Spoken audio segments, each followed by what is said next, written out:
Hola, saludos nuevamente. Bueno, queremos invitarlos ahora a compartir una información muy interesante sobre un autor, el cual ha sido para mí muchas veces libro de cabecera y referencia de muchos de mis videos y mis investigaciones, como lo es don Juan Atienza, aquel investigador de la España mágica que fue en los años 70 un referente de todo lo que es, digamos, los caminos de Santiago, los lugares de poder,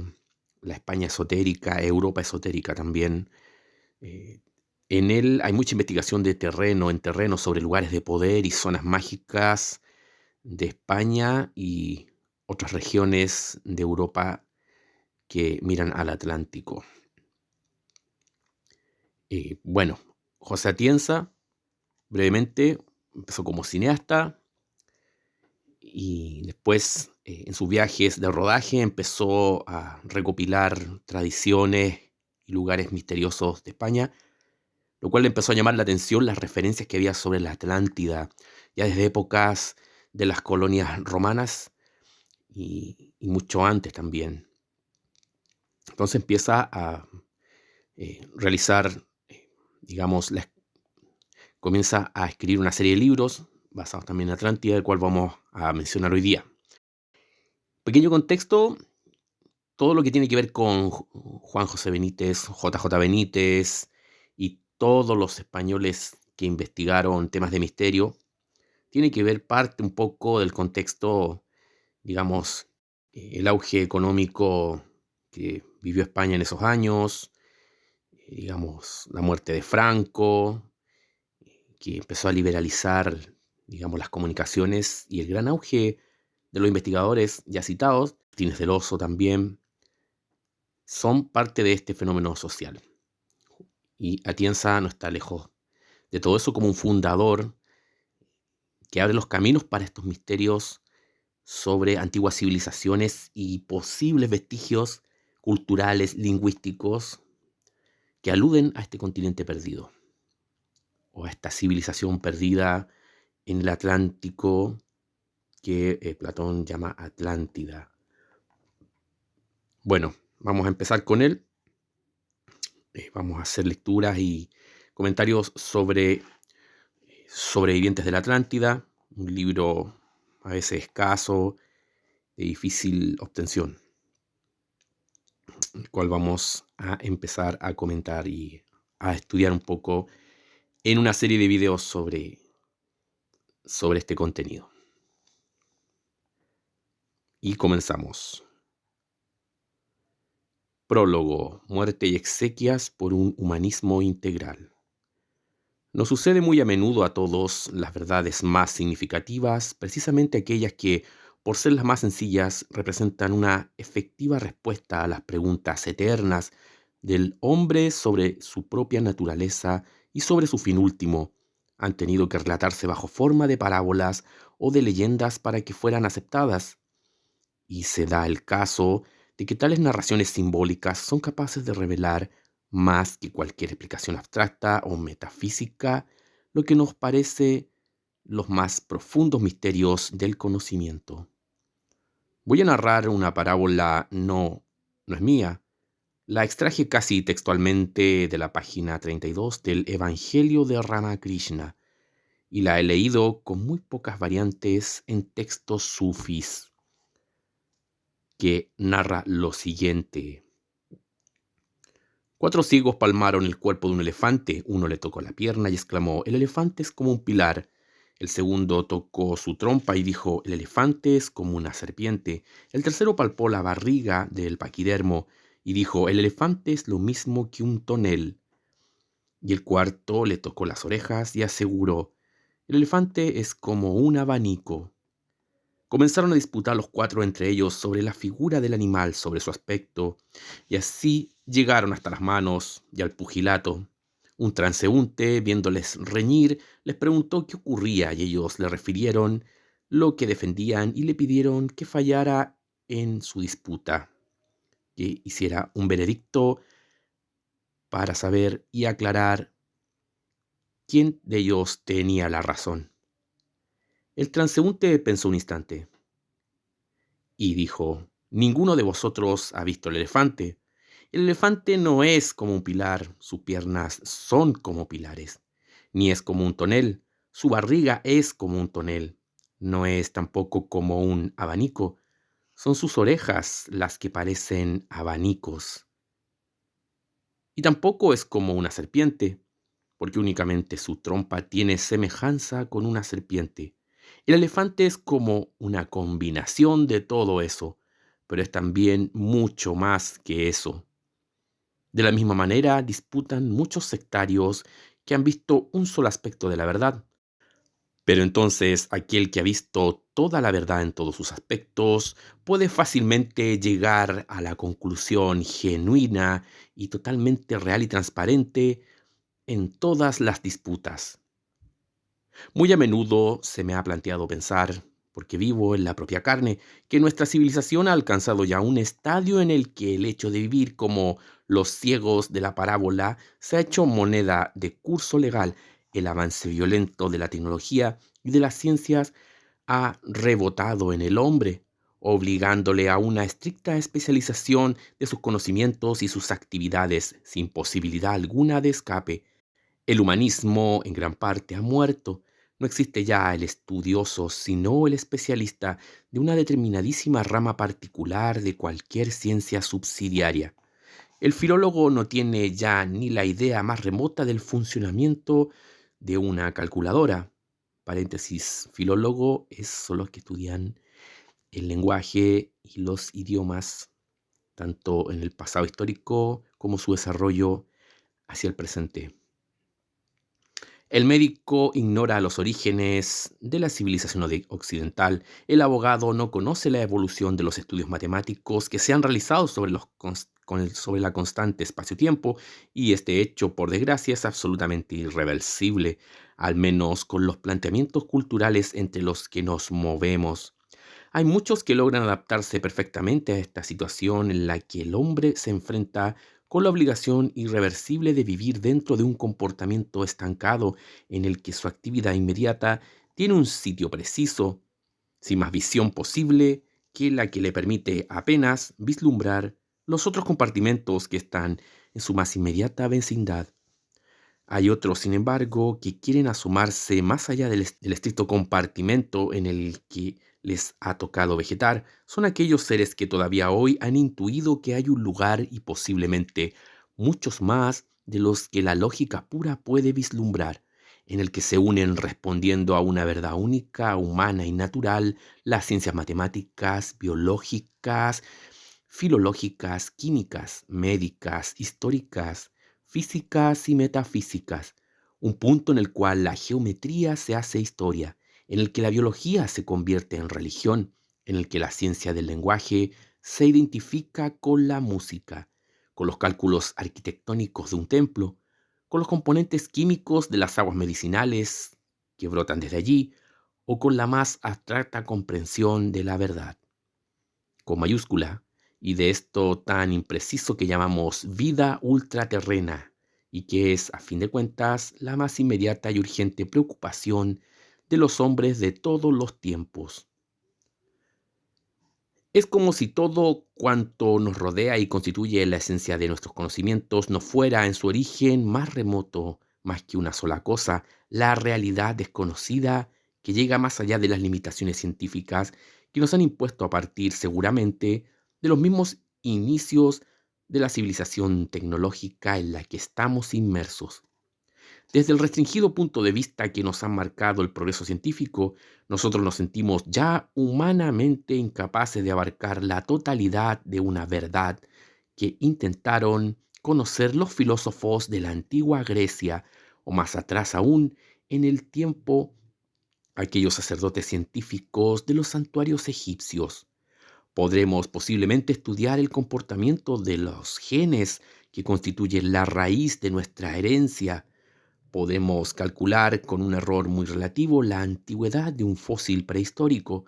Podremos medir las trayectorias de una galaxia en el espacio curvo e incluso echando mano de los medios increíbles que nos proporciona la ciencia. podremos transmutar los metales en oro, como trataban de hacer los alquimistas del pasado, pero seremos incapaces de aunar en una sola verdad superior la relación indudable que tiene nuestra herencia con el movimiento de las galaxias, con la edad real de la especie humana en el cosmos, con las más abstractas realidades matemáticas o con la mística profunda que guió la obra paciente de los alquimistas. Por eso, cuando llega el momento o la ocasión de dar explicaciones de un fenómeno que, aun siendo evidente y natural, escapa a los cánones establecidos por la ciencia racionalista,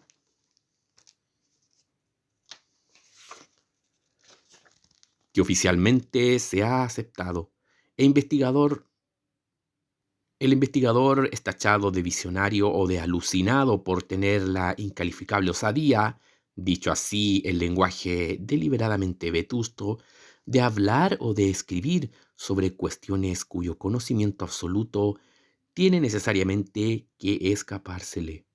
Es preferible callar, limitarse a catalogar los fenómenos y las incógnitas, y no tratar de buscar los porqués de una unidad cósmica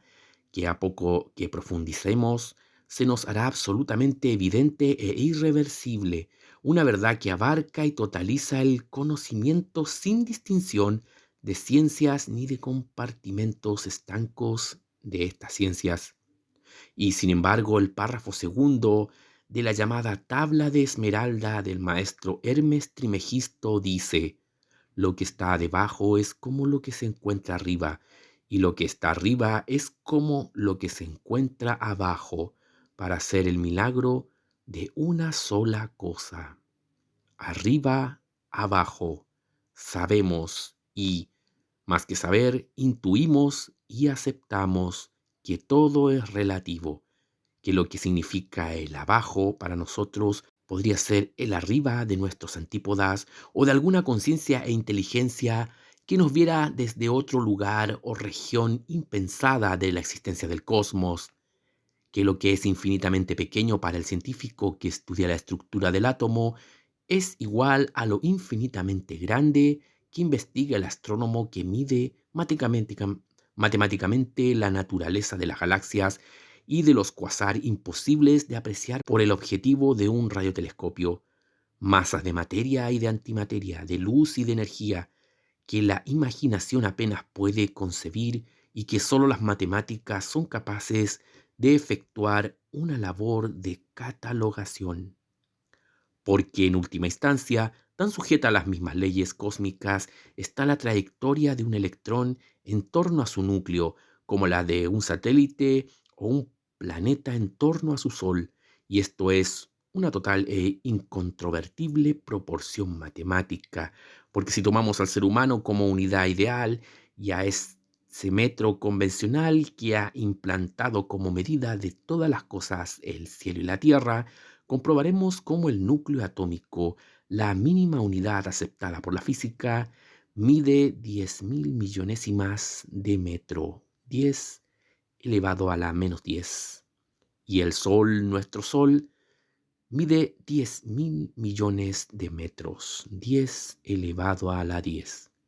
Y entre el átomo y el cosmos, entre el microcosmos y el macrocosmos, se encuentra todo, absolutamente todo, cuanto nuestro conocimiento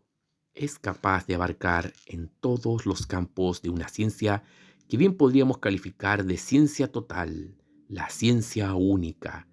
Pero esta intuición de la ciencia total es precisamente la que tanto en los siglos que han dado el denominar oscuros de la Edad Media, como en estos años, y no sé por qué razón, llamamos años de la luz o época de las luces, se ha tachado de ocultismo, ciencias que se salen por la tangente de esta época, y esa denominación ha implicado a la vez desprecio, temor, anatema y castigo. ¿Por qué? Tres motivos muy determinados. El primero, porque los especialistas o los que se han llamado a sí mismos con ese nombre, encasillados en las particulares materias de su actividad, Han demostrado, cosa que no era estrictamente imposible, que aquel que ha sentido la intuición de aquella ciencia total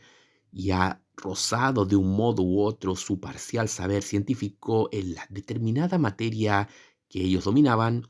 mostraba conocimientos incompletos, parciales y aparentemente falsos, o al menos no aceptados por la experiencia empírica.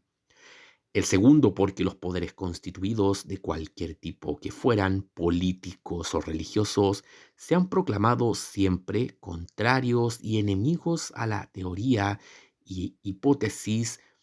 que quedasen al margen del marco oficialmente acatado y permitido, por lo cual aquellos que profesaron en cualquier tiempo ideas,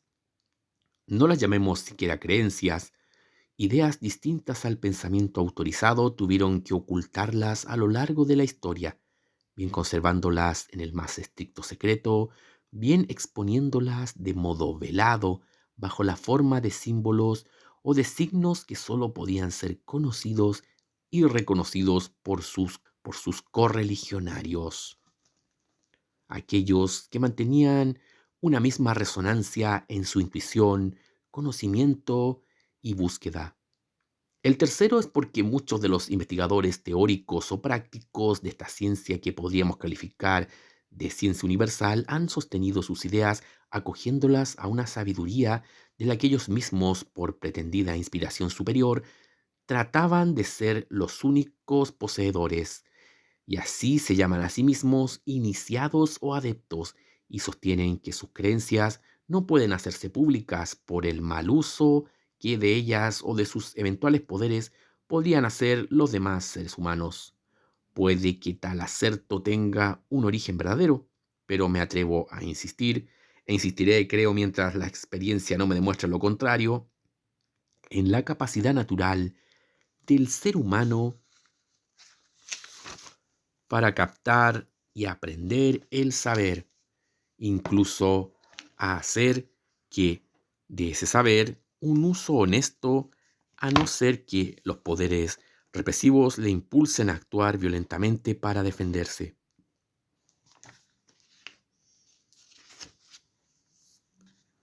La consecuencia inmediata e histórica de estas actitudes ha sido que, por secreto de unos, por ignorancia de otros y por tácito anatema de los poderosos, la ciencia, tanto históricas como naturales, tanto humanas como abstractas, alcanzan un determinado punto en su estudio en el que es absolutamente imposible seguir adelante.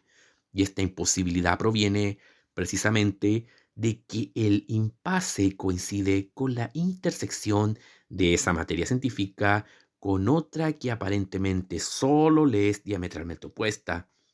Si tomásemos, por ejemplo, el caso del lenguaje y de su estudio, de los signos escritos u orales que lo expresan, podríamos remontarnos en el tiempo en busca de un posible origen.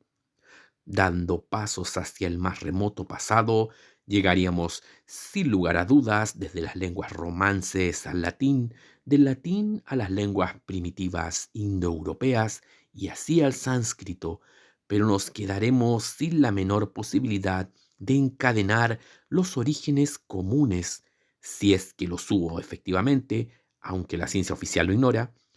los orígenes comunes de estas lenguas indoeuropeas con otras que se hablaron y hasta se escribieron en el continente americano antes de la conquista europea. Solo la sincera aceptación de una lengua matemática originaria y común, tal como cuentan las tradiciones que se hablaba en la Tierra antes del intento de la Torre de Babel, podría llevarnos a comprender el eslabón que en la actualidad no solo no es comprendido, sino ni tan siquiera aceptado, y sin embargo la simbología religiosa de los números y de los signos coincide en ambos núcleos culturales, aparentemente sin conexiones históricas anteriores. Los mismos números, cantidades y símbolos se repiten y son totalmente análogos y similares en culturas de miles de kilómetros de distancia y separados por medio planeta. A despecho de filólogos e historiadores, esas relaciones planetarias originarias existen y son unas relaciones que entran de lleno en el campo de una ciencia matemática que a su vez coincide en el desarrollo último de toda una razón matemática e incluso religiosa del devenir del hombre en la Tierra. Los filósofos matemáticos seguidores de Pitágoras lo comprendieron así, igual que lo comprendieron los arquitectos que proyectaron el complejo megalítico de las pirámides de Giza y los alquimistas que buscaban el perfeccionamiento del hombre a través de unas prácticas en las que el ascetismo se combinaba con el saber científico y con el deseo de colaborar activamente en la obra sin fin de la naturaleza. Que hay una ciencia total en la que se unen todos los saberes y se compendian todas las creencias es algo a que, a despecho de pequeños conocimientos y de credos particulares, no podemos poner en duda.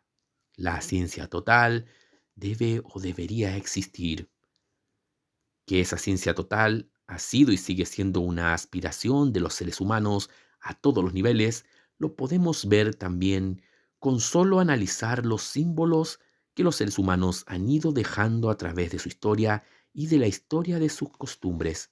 Que esa misma ciencia total o del todo pudo ser, en un momento perdido del pasado, patrimonio de la humanidad,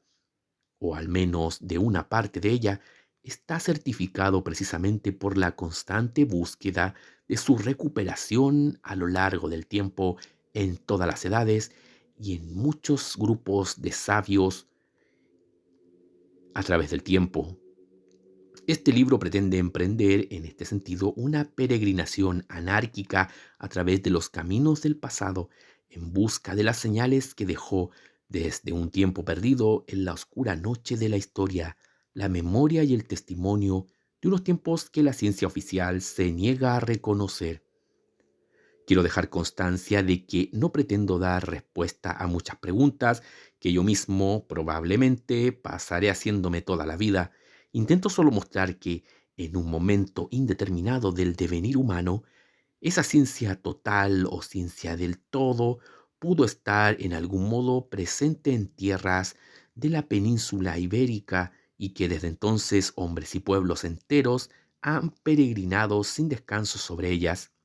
a la búsqueda de los testimonios y de la pervivencia de aquellas desconocida edad de oro en la que sí había una respuesta a las más urgentes preguntas del género humano. Estudiando juntos las huellas de esa brecha en el tiempo, es posible que encontremos también juntos la respuesta parcial a la sorpresa que siente el profesor Sánchez Albornoz cuando encuentra en la España posterior al año 700 muchos rasgos de la España anterior a Cristo, porque efectivamente España contiene en su tierra y en su gente una continuidad histórica e ideológica que creo que puede ser seguida paso a paso, y eso aunque falten eventualmente aún unos eslabones que en cualquier caso podrían ser pulidos por el recuerdo de historias ajenas y por sentimientos míticos que aún no han sido convenientemente estudiados y que convendría sacar a la luz. Desgraciadamente, atravesamos un tiempo en el que se pierden, de un día al siguiente, los testimonios más preciosos que podrían servir para ayudarnos a desentrañar nuestro pasado real, nuestra personalidad mágica y, muy a menudo, la razón misma de nuestros credos, de nuestras fobias y de nuestras querencias ancestrales más profundas. Un ejemplo espeluznante vivido hace muy poco tiempo me salta a la memoria y me obliga a dar testimonio de lo que un tiempo inconsciente puede ser capaz de destruir. En plena Sierra de la Demanda, en la linde de las provincias de Burgos y Soria, en tiempos de pinares comunes que borran caminos y desvían aún las huellas de caminantes poco habituados, hay un monumento megalítico único y desconocido. Un enorme roquedal perdido entre los montes muestra aún el rastro de gentes desconocidas que habitaron allí en tiempos oscuros de la historia y dejaron en las peñas los depósitos de agua que les servían para beber, las cavernas en las que se refugiaban y los peldaños excavados en roca viva que labraron para hacer practicables los pasos más inverosímiles. Las huellas de siglos sucesivos están patentes en las rocas labradas. Hay signos de cultos prehistóricos, cruces y sepulturas excavadas por comunidades que ya practicaban los cultos cristianos, habitáculos de ermitaños y señales inequívocas de edificios complementarios que proclaman la continuidad de un culto religioso en un espacio ancestralmente mágico.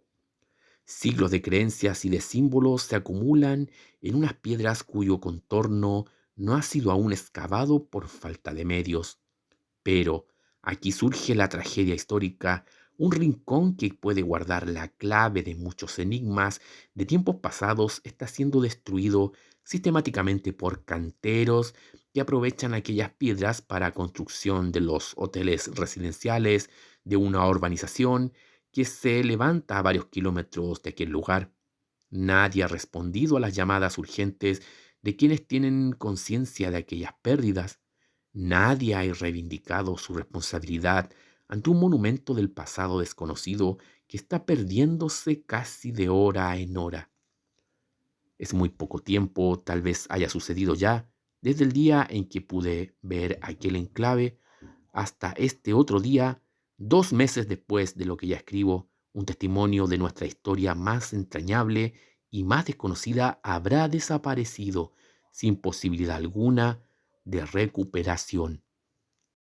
Hechos como este me incitan, tal vez más que ningún otro, a escribir y contar. Siento la íntima convicción de que hay un interés tácito en mantener desconocidos unos aspectos de nuestro pasado que podrían hacernos replantear sobre distintas realidades, buena parte de nuestra historia. No sé si ese interés es consciente o no. Por el contrario, se trata de una ignorancia supina y muy grande y de un dejar que las circunstancias manden sobre la pasión irreversible de saber, de conocer.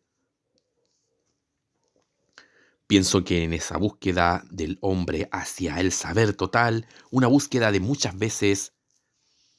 pienso que en esta búsqueda del hombre hacia el saber total, una búsqueda que muchas veces es secreta y, más de las veces, absolutamente inconsciente. Todos los caminos de entrada son buenos y válidos. Pienso que ninguno de ellos debe ser desaprovechado y que en la medida de nuestras fuerzas, todos los que sentimos el afán de ir un poco más allá en el conocimiento, tendríamos que comunicar nuestras inquietudes y nuestras intuiciones para que a partir de ellas otros pudieran revisar inconscientemente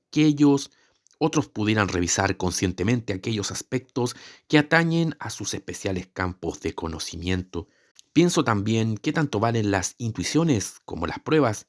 y que muchas veces las preguntas sin respuestas son tan valiosas o más como los axiomas irreversibles de una experiencia sin miras. Prefiero peregrinar en busca de fuentes inseguras que vegetar sobre principios atornillados a una experiencia estadística. En este peregrinar por el pasado he carecido muy a menudo de crónicas fidedignas que aclarasen los fenómenos que aparentemente no tenían explicación, interpretaciones muchas veces parciales y otras voluntarias o involuntariamente falseadas tendían casi siempre a desviar la atención por los caminos equívocos de un racionalismo malentendido. Ha sido necesario recorrer mucha España con los ojos abiertos para sentir la sensación de que nada hay que echar en saco roto, ni el nombre de un pueblo, ni la fecha incierta de una fundación, ni el paso de un baile popular, ni el acento especial de una conceja medio perdida ni el acento especial de una conseja, de un poema, de un cántico medio perdido en algún pueblo.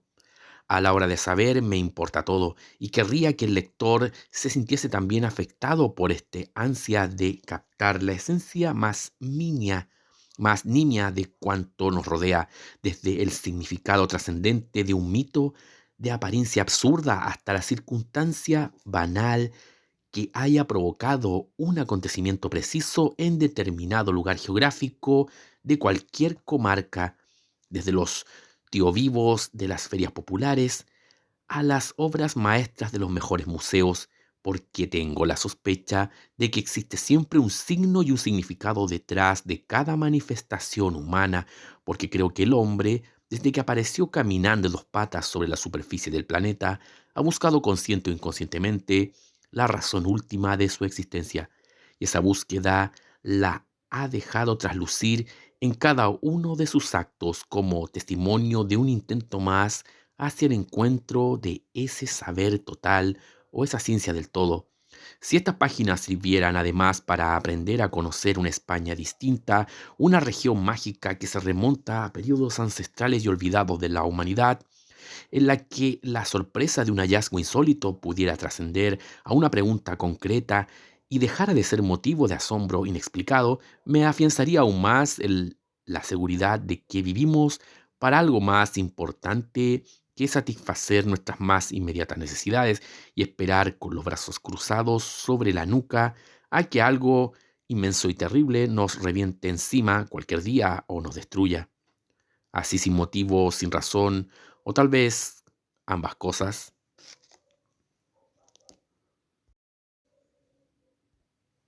Se llaman astrología, recuerdos oscuros, símbolos alquímicos o telequinesis, imposición de manos, brujería, simbolismo esotérico, tanto da. Son formas infinitas de eso que llamamos magia, porque ignoramos que se trata de ciencia, de historia, de posibilidades desconocidas, aún por el cerebro humano. Me acuerdo de que hace unos años, durante las fiestas anuales de Santo Domingo de la Calzada en la provincia de Logroño, me extrañó la presencia en el pueblo de un ser que entonces me parecía insólito. Juro solemnemente que no hago hipérboles de su descripción. Se trataba de un viejo de edad imposible de fijar. Iba vestido con una zamarra cubierta. En su parte delantera llevaba medallas piadosas y amuletos menos piadosos por decenas. Era casi totalmente calvo y su barba, blanca de verdad, como la de un viejo del cuento de hadas, se enredaba entre las medallas que le colgaban en el pecho, tintineando a su paso como si fuera cubierto de cascabeles. Era viejo, ya lo he dicho, pero caminaba como un muchacho de 20 años. No hablaba con nadie y se limitaba a asistir como un devoto más, pero más devoto que todos los demás devotos juntos, a cuantos actos religiosos o profanos se celebraban en aquellos días. Algunos de aquellos actos eran comidas votivas y pude observar su presencia también allí, haciendo honores devocionales y comiendo bastante más que cualquiera de los asistentes.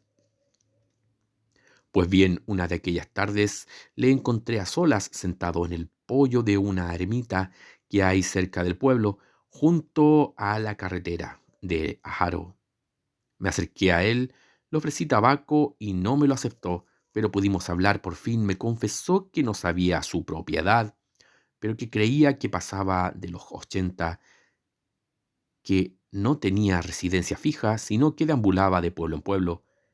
por la meseta y las sierras, pisando Castilla al son de las fiestas o de la necesidad que pudiera tener de él los pueblos y las aldeas, porque tenía un oficio. Él decía ser nubero. Espanto los nubarrones, ¿sabe usted? Me dijo con un acento que rayaba en entre lo místico y lo poético.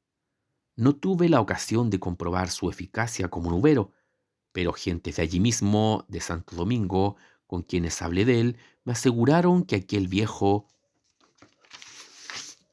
era capaz de detener los pedriscos, valiéndose de oraciones que nadie más conocía.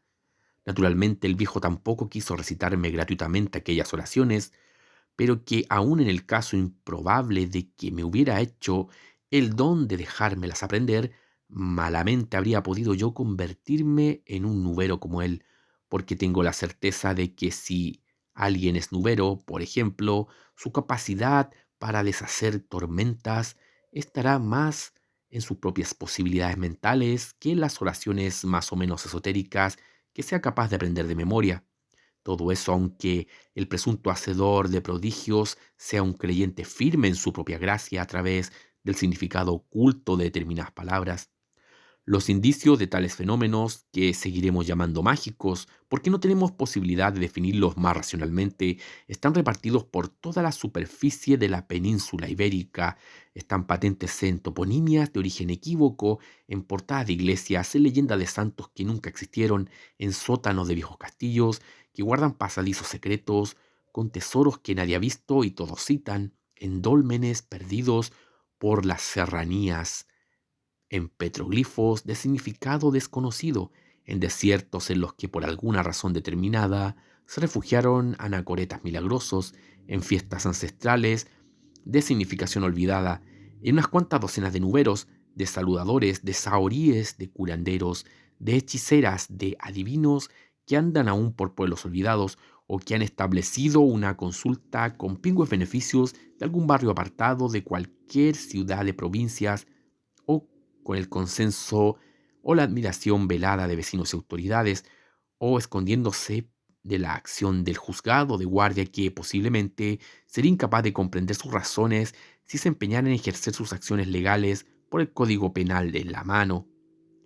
Pero aún hay algo más, algo que hace que el encuentro de tales indicios se vuelva inquietante, el hecho fuera de duda de que, vistos en su conjunto, todos estos fenómenos, o buena parte de ellos, porque sería prácticamente imposible desentrañarlos todos, estudiados en sus relaciones mutuas, calibrados, comparados y fijados en el espacio y en el tiempo, dejan de ser manifestaciones aisladas de fenómenos más o menos inexplicables o muestras esotéricas individualizadas del arte antiguo o moderno. Hay una relación de causa-efecto, una conexión que lleva al convencimiento de que a partir de un determinado momento de la historia,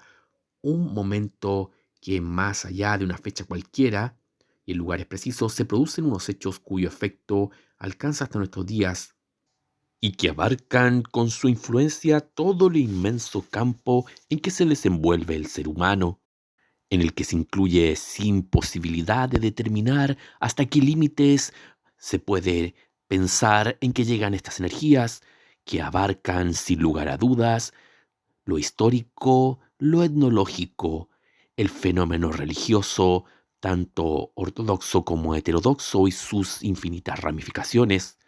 los aspectos sociológicos y folclóricos, así también lo artístico e incluso dichas influencias mágicas y ancestrales de manera inconsciente y subterránea podrían incluso manifestarse dentro del área política, geopolítica y económica de nuestra humanidad. Podemos ver, por ejemplo, cómo un campo de dólmenes está estrechamente ligado a una leyenda y a una costumbre ancestral que aparentemente nada tienen que ver con ella. La leyenda irá, a su vez, incrustada en los efectos milagrosos de una fuente vecina de aguas termales o aguas milagrosas, puesta bajo la advocación de un santo hipotético de nombre mitológico de difícil origen histórico detectable. En las cercanías encontraremos tal vez un convento benedictino o franciscano cerca de aquellos dólmenes y zonas de poder, también junto a una comarca vinícola en la que subsistirán tradiciones ligadas a los ritos mistéricos de épocas paganas y en las que en un determinado momento de la historia se produjo un específico movimiento libertario o revolucionario o una herejía singular condenada a la hoguera, a la burla y al castigo de penitencias públicas por el Tribunal de la Inquisición. Esto podía darse una vez, pero no del modo sistemático como se produce en estos casos. Los indicios se agrupan, se entrelazan y nos obligan seriamente a considerarlos con seriedad. Sin lugar a dudas, todos estos eventos históricos sincrónicos en el tiempo parecen tener un origen único y misterioso ligado a aquellas zonas de poder. Sin lugar a dudas, como partes inconexas de aquellos investigadores o analistas desprevenidos sobre la historia, o al menos no reconocida por la mayoría, que configura con su presencia eventos, sincronías y semejanzas extrañas en la historia ligadas a estas zonas que configuran con su presencia la médula de nuestro pasado